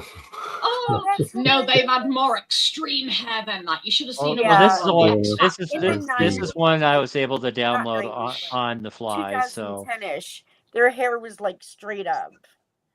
Oh no, I need to see if I can find an image because honestly, I know we're a little off I know. track and everything, but since some of you guys wasn't here for the last couple of Star Trek talk, let's kind of talk about this real quick. I know Dave and everything, because we talked about this and stuff about how when they got turned into Vulcans, I love that. that they was so they were more Obnoxious. Vulcan than Spock, Yeah. to the point where Spock felt like, you know what? I felt like he felt like he was being treated like he was back on Vulcan, because he said, I remember when he was saying that he was a kid, he had a friend, but at a certain point his friend could not play with him again because he was half human. And there's a lot, and I guess in the Vulcan society, Vulcans look down upon mixed races. And then I kind of compare that to, does that say anything familiar to our species and stuff? Sure We may does. have different skin color, but we can still, breed with one another, no matter what skin color we are and stuff. We But how try. do interspecies, like an interspecies, interspecies mating rituals. Mhm. yeah, I told Dave we need to talk about interspecies mating rituals. We have to have a show But about, see, to Paul tells Trip he wouldn't be able to handle her during Ponfar. She's like, and Ponfar the shit out of you, right? So how did Amanda survive? What is she made of? Dirt or stuff, who knows? Dave, Something. check your Discord DMs. Who? Dave. Oh, I don't know how to screen share on this. yeah. And I No, did I this would just just- on my She phone. Oh dear Ponfar'd him. God. But like I was just saying about, like, the previous episode, Spock being like, feeling kind of isolated because he gets rejected by some Vulcans because he's a half breed.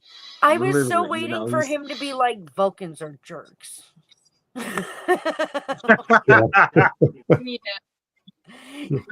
It was not. But you know what? They kept these There humans. it There you go. Oh, yeah.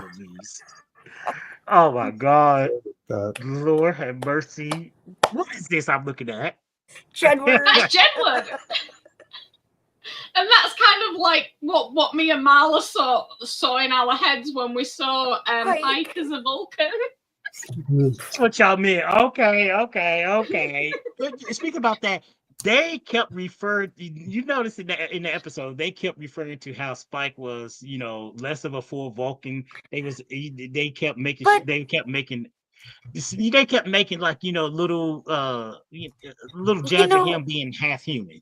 That kind of spoke a lot to appropriation as well, though, because they weren't technically Vulcan; they were altered to be Vulcan, so they were appropriating a Vulcan way of life. But they still had that mindset of reminding him that he's half human, and it's like. But they just took it too far. And they had training, no experience on Vulcan or as Vulcan, so they just kind of made it up as they went along. And then they looked down their nose at Spock about it, which I thought was really shitty. I They're mean, Vulcans. Absolutely. They were thinking like Vulcans. They were thinking like Vulcans. But we see that. I mean, we seen Vulcans. In not being funny, regular Rob, but everyday Vulcans are life, dickheads. people looking down at other people because of their job or their skin color or what have you. And that's let's think. Well, let's talk about this. People who are Mala, people who are biracial or multiracial. People who who parents who come from different skin color, and either they are accepted by one side of the family or they're not on both sides of the family. They could feel rejected and stuff and everything, because there are a lot of biracial, multiracial people in this world who have experience some form of prejudice among people who, they would think that they wouldn't, but Yeah. they have found out that some people look at them in a kind of distasteful light. manner, like. Or when Yes. people will like be accepting until they find out what your background is, and suddenly they're like, "Oh, I don't want to talk to you anymore." Like what Spock experienced, and that's relatable and harsh. Yeah.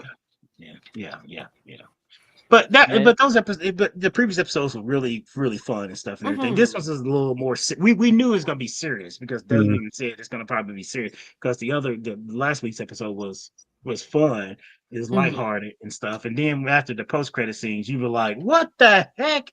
They really had a post credit scene?" I never heard of that in Star Trek until I just kept watching it. I just happened to watch it. And I just kind of was doing something on my phone, and I was letting the credits play because usually I'll stop it after by time to end.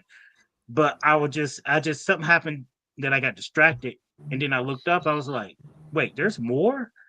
And then I just watched it, and I laughed so hard. I texted Dave and said, "Dave, I hope you watched it." And I messaged Phil. I was like, "Please, Phil, tell me." Yeah, I sent Katie a message. Yeah. I was like, "Be sure to watch past the credits."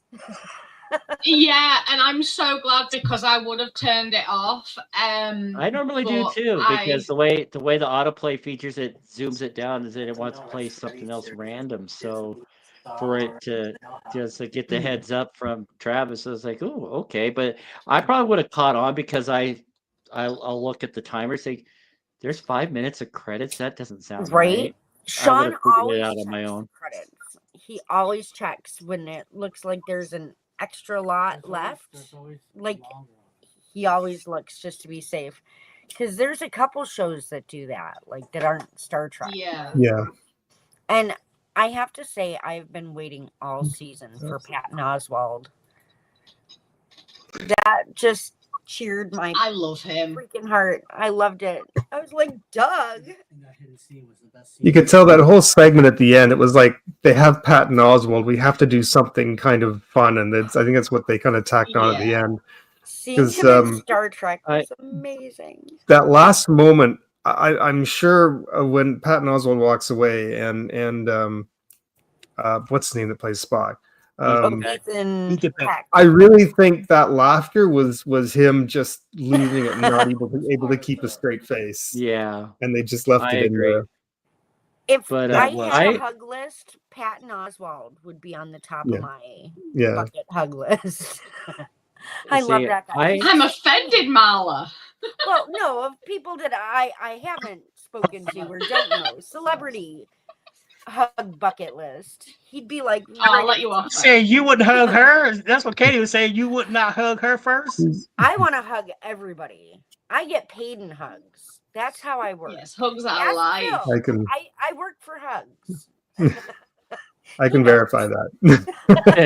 we did get to see a hug at the end of this episode too. Did you not see that? Yeah. Yeah. Say you smell awesome. Yeah. It's like, she don't. But Erica just like, I would have showered, but the spa was closed. Yeah. I love that. Just that little exchange in Erica's quarters. I absolutely adored. Yeah, and but that made me wonder, what do the Gorns smell like? Ooh, that's a good question. That is a what does a Gorn flatulate? What does it No, smell what like? do they smell like? But I'm sure their gas can't be any better than ours. Yeah. You won't know. Do other species have a do they flatulate? Even though they eat, do they have flatulations and stuff? I mean, I know they're humanoids, but do they flatulate just like the rest of like humans? Kimono dragons flatulate? A Vulcan, a Ferengi, a Cardassian, a Tribble, Well, I wouldn't care with a Tribble. I really wouldn't care with a Tribble because they are just so cuddly, and I would have loads of them. Well, lizards. Let me ask the panel. Oh, huh?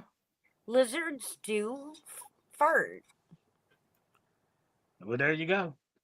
Yeah, I'm we got guessing And I I'm don't think they that- sweat. Like as far as what they would smell like, as far as body odor, I don't think lizards sweat. So I don't think depends they on what give they off. eat, maybe. Mm, Fart wise, not sweat Yeah. wise, because they have no sweat glands, right? right. It- Yeah. Okay, I want to propose this to everybody in the panel here because I don't know if anybody saw it, but I paid attention to it when the camera was panning in Erica's quarter. There was a few like little, I don't Easter call them eggs. statues, but the little figurines. Did Mhm. anybody catch any kind of little figurines that I was like, holy crap? They did I not meant pull to that go out of back the and woodwork. look because there was something Where shiny on her shelf that caught my eye, and I So- forgot to go back and look. to see. So I guess it's in South America. They found these things where they call they suspect they were ancient astronaut The theory spheres. theorists have they have thought that they have said that they believe that some pre-Columbian civilization, had these little figurines that look like airplanes, Oh, and I oh forgot what yeah. they call. I know what And you're talking about, though. I'm glad you do because on Erica's shelf, there was 2 or 3 of them that resembled the ones I seen on Ancient Aliens. They showed model of the little I was the wondering little what those figures. were. I remember catching those for a brief moment, but didn't really think much about it. I saw that and I instantly said that came right out of Ancient Aliens, the South American Colombian, Okay. figurines of Quimbayala, or supposedly flying machines. Hmm. I was The- just I was just the Quimbaya civilization used to Yeah, make I would small never had golden any. figures resemble modern aircraft. yes. From And it South was America. right. She had Okay. little pieces on her shelf. It's See, like, I thought wow, I when saw is one of the painted? spheres, and I like the spheres that they've found pretty much all over the planet. I thought I saw one of those, and that's what I wanted to go back and check, but I wasn't sure. Okay.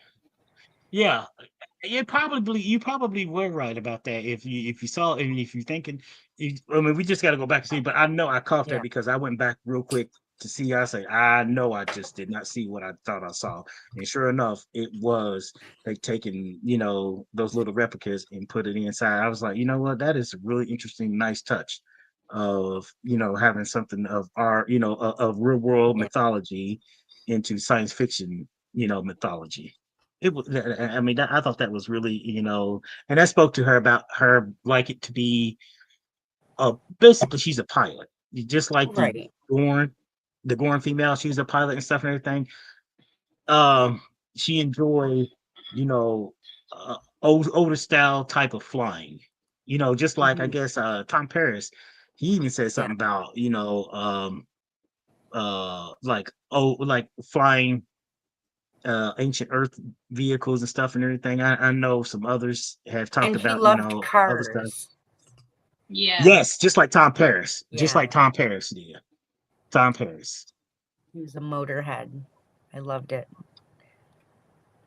But I love how she kept the little piece that she was supposed to eat and put it up to remember her Oh, flying No, by. you couldn't. Yeah. That was poignant. That was just so sweet. Yeah, Yeah. that's when my Yeah. tears really did Oh. spill over.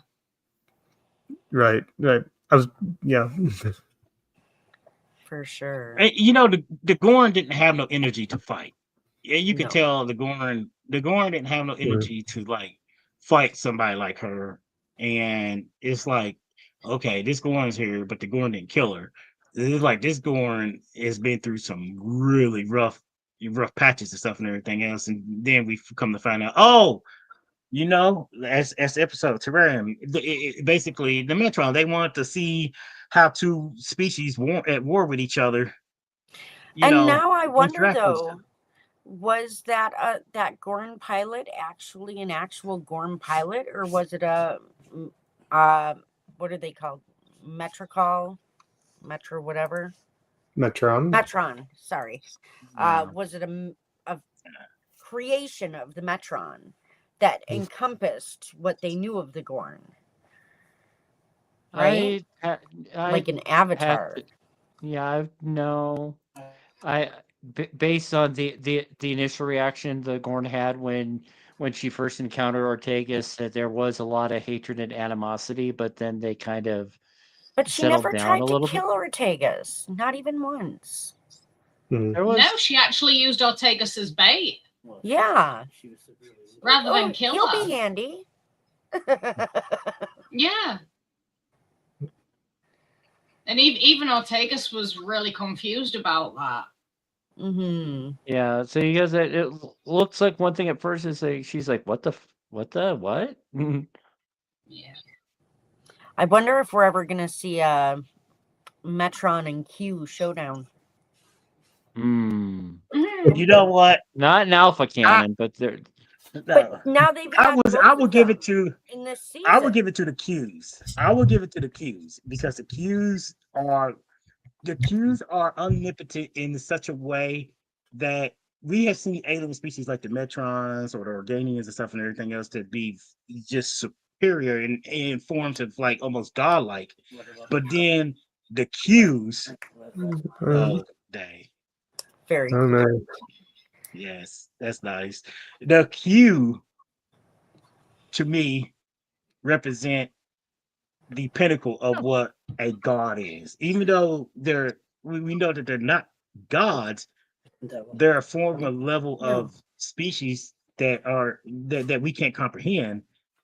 Their powers are godlike abilities. But if you go back to the history of the Metrons, they were one faction of two their civilization was broken into two factions. The Yes. Metrons, yeah, kind of like Vulcans and The Romulans. Romulans. So how do we know the Q aren't actually the other side of that civilization?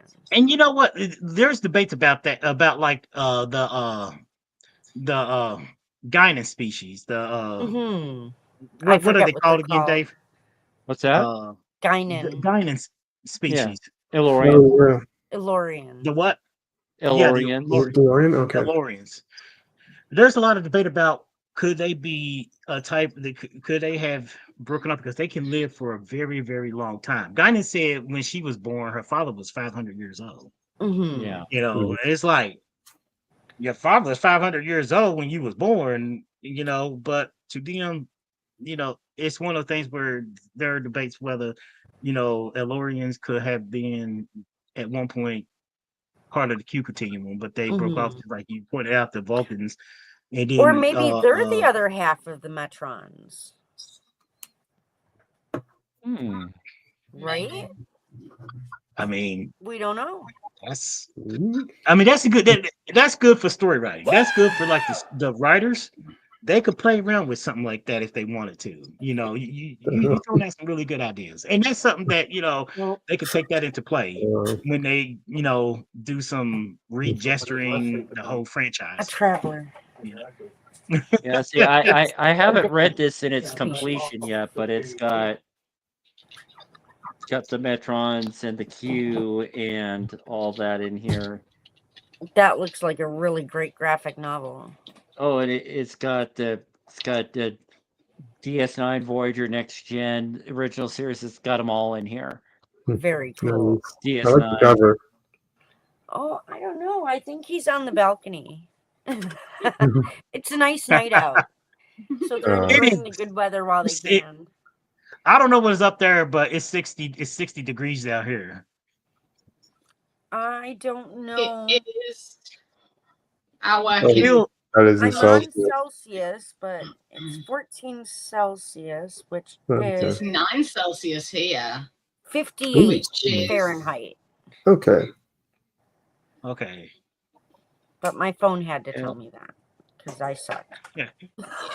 Yeah, I don't know it either. Yeah. I'm terrible with conversions. Yeah. Yeah, it's 60 outside right now. Here in the Springs. Maybe. Come on. Get updated. You know, this episode, I look at this episode too, in a sense, it's like it's the calm before the storm, because next week is it the season finale day? Mhm. Yes. So it's the calm before the storm. and Things up. it wasn't like it wasn't like a what was that Like a couple build of up. yeah. It wasn't like a build up because I remember we seen episodes like that in Trek before where the calm before the storm, and something traumatic happens and stuff and everything else. It's like I wonder what they got planned for for this week's Star Trek And season is it going to be a finale. two-parter again that we have to wait till next season to? I Yeah, know. plug Oh, your ears. it better not end on a really big cliffhanger like season 2 did, or I am going to be kicking off on next week's show. Say, Big time. plug your ears, Katie, for a second, or just take out your earbuds. Yeah, Battelle is going to be back for the finale. I want more Doug. Okay, you're just a Leave her spoiler hanging like that. over. She's gonna be there 5 minutes later. What are they talking about now? What? The ghost No, of sorry, I just unplugged my hearing aid. She's like, they're worse than Vulcans. Yes. So just how will they bring back the only thing ghost? that I want to know about next week's episode Thank you. is the runtime. That's the only thing I want to know about the season finale is how long the episode's going to be. Yeah, the last 2 episodes have been pushing about almost an hour, so I wouldn't be surprised if this one will be an hour plus, or just give it north of an hour. I wonder if it'll give any information on IMDb about the length of the episode. Sean thinks it'll be about an hour and 10, but we'll find out when we get there. Yeah, usually if the episodes are about an hour, they make them a little bit over that for some final episodes too. Yeah. And I mean, I don't suspect there are gonna be any post credit scenes. I know we're just now talking about it and stuff like that, but I suspect that we'll get another post credit scene probably in the next season. It was just a one-off thing to see how it go, but I don't see it like a post credit scene in the season finale. I could be wrong. No, probably not. Just because. Well, I'm thinking there might. But it doesn't look like IMDb's got a runtime for the episode. No, it doesn't. But I know I already kind of spoiled it, but I mean, if there's going to be an episode that does a post-credit scene, it's going to be the Muppet episode. There's a Muppet episode? That's what I was thinking, the Muppet episode. Yeah, they all get turned into Muppets, which that was something I was going to mention. Yeah. Like spitting images or like Muppet? Yes. Muppets. Jim Henson did the company Muppets. Puppet work. Kermit the Frog. Like Kermit the Frog, Just Google it. The pictures are already out there. And that was one thing we were talking about it a little bit earlier, saying that with Halloween coming up, you got the Frankenberry, the Count Chocula, and the Boo Berry cereals. Saying Jim Henson bought the rights to those 3 cereals, so now the Boo Berry, Chocula, and Frankenberry they're Muppets. Oh wow! Oh, yeah. They're $1.67 a box at the grocery store if I bought 3 of them. So I was like, it's that time of year. Why the fuck not? And just but yeah, Jim Henson's Boo Berry, Jim Henson's Count Chocula, and they're all. I haven't Muppets. seen Boo Berry in an age. Yeah, well, they're just starting to come out again at the stores. So if you don't see it yet, you'll see it. I haven't seen them in forever. Yeah, I shouldn't eat them, but I bought it anyway because I mean They have the cool cereal. I just wanted the cereal boxes. They had some really cool cereal boxes that they put out at Halloween. Yeah. Yeah. And the prints on the back, you can put them together to make long murals. Cool. That's what I want. I don't care about the cereal. Some other kid can have that, but I want. Oh no, I just I like it when Halloween season's coming up because then I can get some really nice decorations for my house. Yeah. I mean that over there is from the Halloween collection. Puppy. Oh, it's a baby puppy. Oh. This is my niece's golden retriever. This is my Labrador. This is my niece's dog. He's big. He's like 80 pounds. He's a baby. He's big. It's adorable. I want to totally snuggle that. Oh, He's yeah, big. smile. Oh, So adorable. He's gonna hip Oh, over. He's being the little bad boy. Stop that! What are you doing? oh, you have to snuggle him extra much He's for me, looking Travis. penub. I want a dog, but I can't have one yet. Yeah, say Sorry. I don't have the time to give the love and attention the dog deserves right now. So I'm gone Yeah. too often. I'm too lazy to walk one. Yeah. But knowing is half the battle, right? Mm, My mobility's Yeah. too bad to walk one. I Look, did. I refuse to have I animals. can only handle a dog that's like Porthos. If I have a dog, it'll be like Porthos. I can't have Eagles. anything that's like 80 or 90 pounds. I mean, no. I mean, it have to be Porthos where you can pick and stuff and everything. But I'm allergic to dogs. Oh, then where'd that They guy ugly. come from? oh, That's my niece's. That's my niece's. Oh, all right. cool. Yeah, that's my niece's. Jesus Like, his name is Julian. Squirrel cam. Of all Oh, names, Bashar. Big Julian. Or Bashir. That's a great name for him, Bashir. Julian. And we call it. We Mhm. nickname him Juju. Like Juju Yeah. is coming. Are Like, you oh, the here we Miles go. to his Bashir? Yeah. Hey, Garrett. Oh,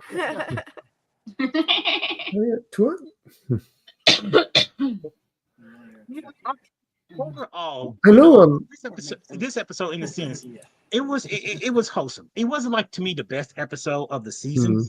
but it was Yeah, it was okay. It didn't seem like It was a very it was deep one of the ones. episode. It was deep, but It's it just didn't frustrating feel for like. me. I found it this just- season not to be as good as the others. There were a couple Yeah. episodes that I really Yeah, loved, I still really liked it, but yeah. it just was not what I was expecting or hoping for. Yeah, But give me it- more but- Doug.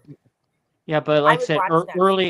early on the beginning of this show, I said it's a very strong Ortegas episode that we've been waiting I since season did one. love Yeah. this episode. I I- didn't love it because of her trauma, but seeing more insight into Erica was awesome. Yeah. Definitely. In it- I've been waiting for an Erica-centered episode, like fully, and the way that it was done, and I take my hat off to Melissa because She's awesome. she was phenomenal. Mhm. I mean, she always is. Really? I love Erica. She is like my favorite in Strange New Worlds. She always has been. I could see myself being friends with Ortegas. I really could. But Melissa just she was so on point with this. She brightens my world for And- sure. Yeah. And I mean she is a lovely person in real life as well. And she just blew me away in this episode. She really did. And Loki, that one scene when she was eating that whatever the frick those things were. Oh and yeah. when she Oh, was yeah. she was retching, I was like myself a little bit. Yeah. I love that You know- she had her little Glad flame. she made an attempt to cook it later. Sorry, Oh Travis. yeah, with the flame with the little Delta logo on, that's adorable. You got to ask yourself too, in Star Trek as a whole, we know they use real food in certain things, but like Klingons, when they had Gok, what do they use on set to simulate what Gok looked like? Well, I think When- they when they use taste real worms Gummy for the worms? live scenes. But what about eating it? Probably gummy worms, I would guess. I was Or okay. Yeah. I was maybe dyed spaghetti, depending on what they're doing with it. Those really thick Oriental noodles, what are those called? The really, really Oh, fat like the ones? Udon. That crossed my mind too, the way Yeah. they kind of wiggle, but Oh. okay. Sean says 'Cause, it's just Maybe like Fear something. Factor. You never know. yeah. I gotta ask a couple of questions. I want to jump in real quick. Let's have some time because A couple of thoughts that flew through my mind watching this, but because I found it a bit frustrating. There was some stuff that I really liked about the episode, and other things that were really, really, really frustrating. Because it was one of these episodes where once it started, I was like, okay, I kind of know exactly where this is going to go. You kind of can almost predict it, and I always kind of knew the beats to it. But the one thing I missed some at the beginning here, so I don't know if anyone else mentioned this, but I mean, I kept flying through my mind was, okay, so this is like Ortega and the Gorn at the asteroid. I suddenly kept having flashbacks of the that episode of Picard at Darmok, was it? Darmok, yeah. Darmok, yeah. That flashed through my mind. And actually, there was an article too after was it yesterday? Somebody I'll have to see if I can find it again. I just sort of stumbled across it, but that was one of the first things that popped up. That it was like that Picard and Darmok episode. Somebody made a comparison with. So, well, it's funny you mentioned that episode because someone just recently kind of hit bashed the episode Darmok when the Enterprise crew encountered minions from Despicable Me. No. That would be hilarious. I'd watch that. I haven't, but I want to. Yeah, it's in the private chat if those that have access to it. So I put a YouTube link in there on StreamYard. Oh, StreamYard, okay. Yeah. Where is StreamYard? That's there's 6 people, but I see nothing. Yeah. Well, no, I'll put it on my socials later. I'll probably put it in the Technically Correct Technobabble on Discord, which you can definitely join in on that. I've been bad about not saying the like and share and all that, but no, you can go to bit.ly/tech, or gosh darn it, I cannot talk today. You can do it. bit.ly/DT_fam. That'll get you to the Discord, and you can join in. Not just talk about this channel, but Manu Intereme's main channel, Dangerous Thoughts, which this show wouldn't exist if it wasn't for his show. So got to give him a shout out. And again, and Chaos can I Reign. just say, fart talk without Manu just isn't the same. It's not. It really isn't. Something's missing. Manu. This particular episode will be really Tyson haven't seen it. The previous episode Tyson haven't seen it, but the post-credit scene talking about like a Vulcan explaining, to another birthday parties. Hold my finger, and then you flatulate. Yeah, it's like just how matter of factly Spock said, and then you flatulate. So he's like, and he's like. What? I wonder what was going to do in that moment. The expression of their faces was like they just looked at each other and it was like, oh my god, this is so funny because they were just flat, just their faces were just non-expressionist. Right. But go ahead, Betty. I'm sorry, you just saw your hand went up. Yeah, sorry. No, one thing that Spock got like so on point, I could really relate to this, is how humans eat a lot of cheese. Because I eat shit tons of it. I've always said like Porthos is like my Star Trek spirit animal because of his love of cheese. Because I am a cheeseaholic. Like cheese is life for me, and if I have like jacket potato with cheese, it's more like I have cheese with jacket potato because that's how much cheese I have. I'll put like a full big block of cheese on a jacket potato. So that is one thing that Spock got so on point. Right. Is the amount of cheese humans eat. I can't read it anymore. Before we end the show and everything, I want to give like this big shout out, and this is why I want to say this, because Dave mentioned this in his opening monologue and stuff. Today he mentioned that Star Trek turned 69. 59. 60? Or 59. 59. Turned 59 today. And damn it. It crossed from, the last, almost 60 years. Star Trek has, have many generations of fans, who cross, different divides of, economic spectrum. People, have loved it. Even people, politicians have loved it throughout, the world and stuff all over and stuff. We even seen in Star Trek Voyager the future king of Jordan, he made an appearance on Star Trek Voyager in one scene. It was a non-speaking role, but he appeared because he is a fan of Star Trek, and he appeared in it, the King of Jordan, right now. And that politician from Georgia on Discovery, what's her name? Stacey Abrams, is it? Yep, for the president of Earth. Yes, Star Trek has really solidified itself into, not just American pop culture and stuff and everything, but the world over, because it may not be as big as Star Wars, or you got the Marvel franchise, the DC franchise and stuff and everything, but like Star Trek, it has its franchise, it has its fan base, in many parts of the world, and you show anybody this look, this this symbol and stuff and everything else, people will recognize, and be like, oh, you're a Star Trek fan and stuff and everything. And you look back at how Star Trek was, how Star Trek had became, and where we are now. It really has brought not just all of us together, but it brought like us that we have never met in person together from across the corners of the planet. But it just made it touches us in such a way where we enjoy the possibility of what our species can become, despite our our dark side. We can become more so. There's one of the puds. Oh, that's Yeah, Vina. Vina. She's elusive and rare. It's like a rare pop. Yeah. Vina.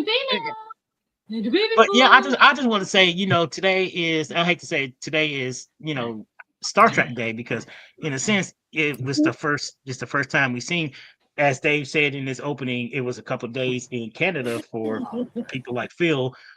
It debuted in Canada earlier before it debuted down here in the lower 48s and stuff and everything. But I had heard that we had gotten it just a little bit. I have to look into that a bit more, but yeah, apparently we got it just like a little bit sooner. 2 days. Oh, really? Was it? Yeah. Yeah.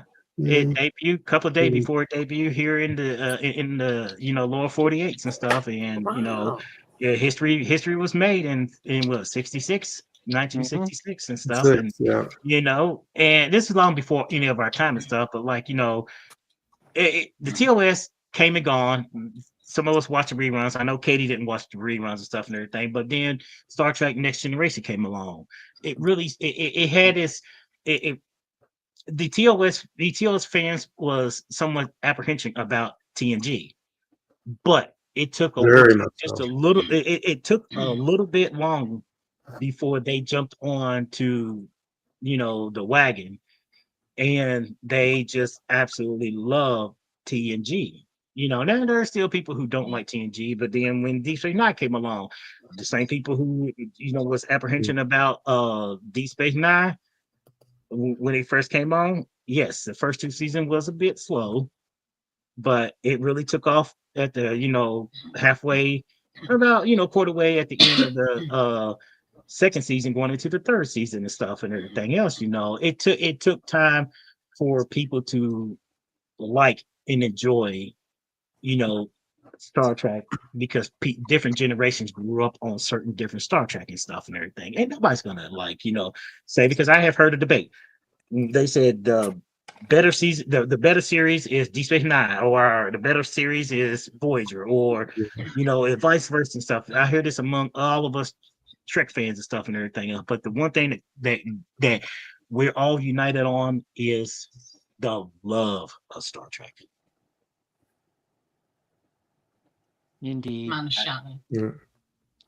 And it's like a nice hope for the future, if nothing else. I just hope we're able to find that level of civility amongst each other, that we could bring it to a Starfleet situation. And it's fun to get away from our real life to talk about this, because we sit here, we just talking about as much as I'm a realist, and I really am, I see the world for what it is, for how it is, and but even though I am very much a realist, there is a part of me that is also an optimist, and I do have hope for humanity. Not much. That sometimes, well, I do, but sometimes, I hear things that are happening in the world, and I'm just like, humanity is going backwards, not forwards. And I will always give Hugo credit for this because he said it the best. Humans have forgotten how to human. And that is a big shout out to my beloved Hugo. Hey, Katie. Yeah. Katie, what was left in the bottom of Pandora's box? Hope. That's all you can. I And think this is why there's always, a silver lining. I always try and find the silver lining to everything, regardless of how shit a situation is, regardless of anything. Well, not necessarily a silver lining as such, but I always try and find something nice within it, or something pretty, something beautiful, something to make someone smile. And regardless of how much of a realist I am, there is always that part of me. And I still look at a bloody sunset or a sunrise as though it's the first one I've ever seen, because I keep that, I grasp hold of that tightly so that I've always got something to cling on to, something to hope for. You know what always makes me smile? Karma. Yes. Oh, yes. We love karma. Yes. Oh, yes. Yeah. We love karma. That's better than any sunset, in my opinion. You know what makes me smile? Aw. Pull your finger. Oh no. Not that. No. Honestly, and I'm gonna say this from the bottom of my heart, one thing that always makes me smile is my DT family. I love you guys. I absolutely adore you lot. I really do. And when I found, well, at the time it was Manu's Dangerous Mind, that became Dangerous Thoughts. But when I found that Twitter space completely by accident because I broke my own rules while I was trying to sleep, I found my people. And right, for real. You lot never failed to make me smile. And, now we've kidnapped Phil as well, and all of you make me smile guaranteed. And at least one of you break me every time we get together.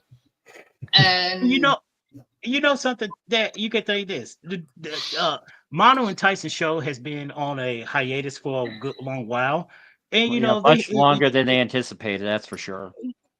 For reasons and stuff and everything. But look, we have kept the trick going. Yes. We have kept the OG technically trick going.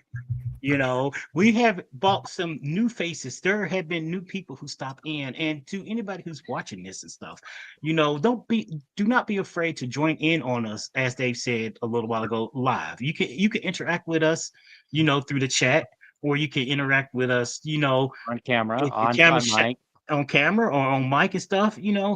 We offer, this channel offers one of the few times when we're live that you can interact with us live and stuff, and you can talk with us and stuff, and you can voice your thoughts, opinions, or concerns about anything and stuff and everything. None of us, we have friendly debates. We don't all agree with each other, but we all have like little friendly debates and stuff, and we enjoy it. Sometimes everybody's not able to join, but guess what? The OG technically trick is always tricking. Always. I don't think any of us have had to argue with you yet, Katie. Well, me and Travis have come close when it's come to TOS. But we love each other. Yeah, I think we're going to call it good tonight because there's some house stuff I need to tend to. But Or you Oh. can pop in. Oh, the big guys here. Look who's back. I was just about to pop on the graphic for next week's episode. New life and new civilizations. We got a smiling Spock again. So it's not the creepy, toothy smile, but it's a smile nonetheless. So Maybe that means Doug is nearby. Cute. it's a Maybe. possibility. That's creepy. More That's Doug, very more creepy. Doug. That'd be I kind More find of Doug. creepy cute though. His smile is just a weird, like sort of creepy. Just generally speaking, there's something. But I love off it. about It's adorable. I love his smile. I really do. And I mean, but there again, I'm probably the only person in the Trek universe that actually thinks a baby Gorn is adorable. No. So They did last. Yeah, but in 2 weeks I should have a new smile, so that's going to be interesting to see how that turns out. So You're I getting like your new smile. No, well, I'm gonna have more teeth when I Oh. smile. nice. I'm getting Mhm. partials up top. So yay Okay. for, Good deal. yeah, I'm officially getting old. I got to put in the dentures. Welcome to the club. Oh, Grandpa denture flavor. Yeah, see, well, once I get, I'm definitely going to pick up some of that denture water. We'll W. worry mean, when Dave, we see you Taste log test it on live with on your camera. This is, in a glass. I mean, Dave, this is fake right here. Oh, this is, these are all Really? veneers up front, but What'd you do? Hey, guys, don't tip my tummy with the taste of nuts and honey. Oh my! well, I'm happy to say I'm almost 57 and I have all my teeth. Job, Bill. I have- Good job. Yeah. I have what been we have- paranoid about the dentist and taken exceptionally good care of my teeth my whole life. yeah, see, That's- not so much for me. that's- So, but what was your question, Mala? Oh, I said we won't worry until you log on one day and your teeth are in a glass behind you. One day that will probably come. Don't give me any ideas. Did I have to get one of the Star Trek doctors to, just give you some, implant teeth or something, something that makes it just like, oh, we got to, what? That's a good question. Let's talk about it before we go. Let's talk about this. In the future in Star Trek, dentistry. Let's keep that in mind for future Star Trek talk. Let's talk about dentistry. About the possibility of what they do if somebody loses teeth. Can I say something on that? New Actually, one. Go right ahead. because it's pretty freaking amazing. The University of Guelph, for about a decade now, they've been working with former hockey players to see about using sonic vibration to regrow teeth naturally. What? Yeah.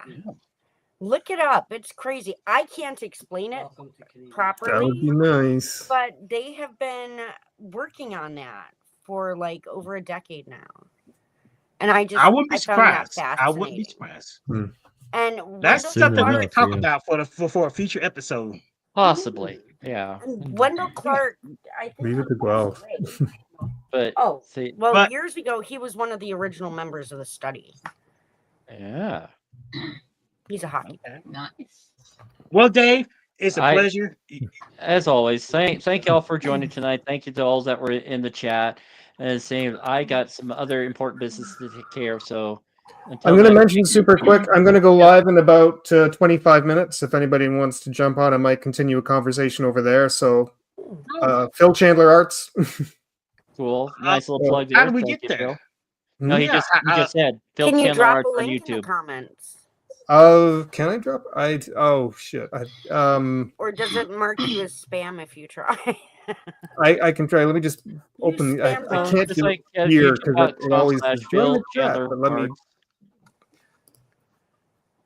I would do love to over keep here. this conversation going. I'm sitting here watching football. I'm sitting here Right? watching the Bears and the Vikings play. Just- The Bears just scored on the Vikings. That's the channel name. So, but I just need about 25 minutes to use the loo and get a drink and everything. So at about say, like that's- 10:30 EST. So Yeah, you said it first. See, that's one of the things I got to take care of myself. Is I got to use Me the too. lube. loo. Okay. Me too. So until next Drain week, the may vein. Spock be with Cheers, you. everyone. Peace. Toodles. Long life.